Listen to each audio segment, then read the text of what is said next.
Sponsored by I Am Back Dance Academy.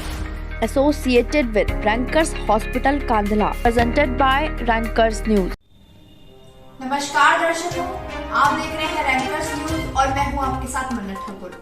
पिछले 9 दिनों से भाजपा केंद्रीय नेतृत्व की उत्तराखंड के नए मुख्यमंत्री की तलाश पूरी नहीं हो पाई है। 10 मार्च को 5 राज्यों के चुनाव के नतीजे आए। उत्तराखंड, उत्तर प्रदेश, गोवा और मणिपुर में भाजपा ने शानदार जीत दर्ज की। 3 राज्यों के मुख्यमंत्री पद के चेहरे भी तय कर दिए हैं, लेकिन उत्तराखंड पर अब तक सस्पेंस बरकरार है। आज पार्टी विधायक मंडल दल की बैठक भी तय कर दी गई है। सियासी हवाओं में सवाल तैर रहा है कि आखिर उत्तराखंड में सीएम चेहरे को लेकर इतनी कश्मकश क्यों है। इस प्रश्न के उत्तर मिलने उम्मीद दिल्ली के दिग्गज नेताओं की बैठक से थी, लेकिन सच यह है कि केंद्रीय गृह मंत्री अमित शाह, राष्ट्रीय अध्यक्ष जेपी नड्डा, राष्ट्रीय संगठन महामंत्री बीएल संतोष बैठकों और मंत्राओं में मशगूल है। कार्यवाहक मुख्यमंत्री पुष्कर सिंह धामी और प्रदेश भाजपा अध्यक्ष को केंद्रीय नेतृत्व 2 मर्तबा दिल्ली बुला चुका है। शनिवार को भी दोनों नेता बुलाए गए थे।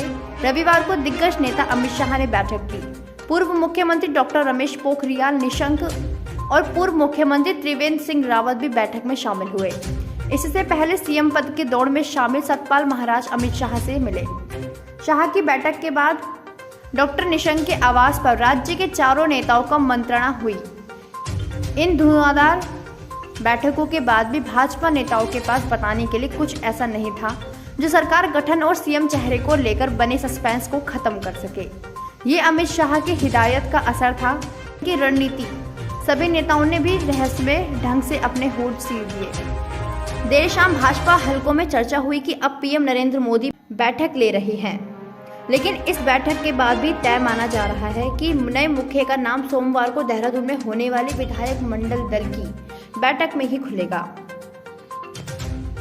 राजनीतिक जानकारों का मानना है कि भाजपा केंद्रीय नेतृत्व सीएम और मंत्रिमंडल के गठन में कोई जल्दबाजी नहीं करना चाहता। वह 3 मुख्यमंत्री बनाए जाने के अपने फैसले से पहले ही असहज होता रहा है, इसलिए ऐसे नेता के हाथों में कमान सौंपना चाहते हैं जो 5 साल तक राजकाज चलाने की क्षमता रखता हो।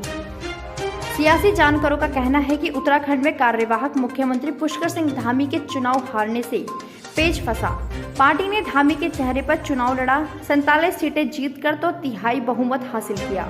धामी चुनाव जीत जाते तो केंद्रीय नेतृत्व की दुविधा नहीं होती। आज वह भी कश्मकश है कि धामी के चेहरे पर चुनाव जीता तो उनकी अनदेखी कैसे हो। भाजपा का केंद्रीय नेतृत्व ऐसे घोड़े पर दांव नहीं लगाना चाहता जो रेस में पूरी तरह ना कर पाए।